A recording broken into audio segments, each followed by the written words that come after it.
Peter Thomas of Bar 1 Baltimore and The Real Housewives of Atlanta reports to federal prison.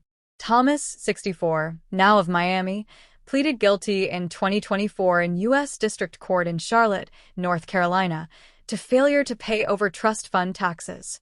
Peter Thomas, a former reality TV star who appeared on The Real Housewives of Atlanta and used to own a restaurant in Baltimore, has reported to federal prison to start serving an 18-month sentence for a tax crime.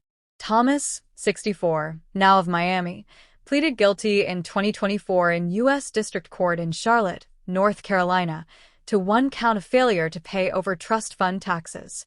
He must also spend 2 years on supervised release.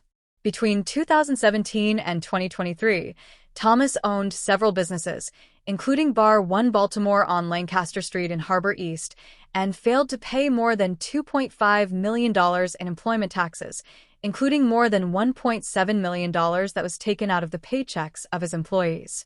Thomas withdrew $2.5 million, used $370,000 for travel and real estate, and spent more than $250,000 on purchases at places including Neiman Marcus, Prada, and Louis Vuitton, federal prosecutors reported.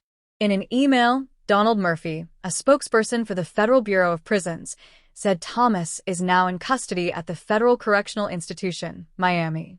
His release date is listed online as unknown. In 2023, Bar 1 Baltimore closed. Before the restaurant shuttered, Thomas, without evidence, accused his employees of stealing, disparaged the city, and insulted Black Baltimoreans. Following his sentencing, Thomas requested and received permission to travel to Tampa, Florida, to appear at an event. A flyer for the event featured flowers and butterflies and advertised, "Come party with Peter Thomas, formerly on HOA." In a post on May 21st on Instagram, Thomas shared a photo of a sign pointing out the direction of the Federal Correctional Institution, Miami, and in part wrote, "The first thing I must say to all new business owner, please pay that withholding tax. You do not want to be in the position that I am right now. The law is the law."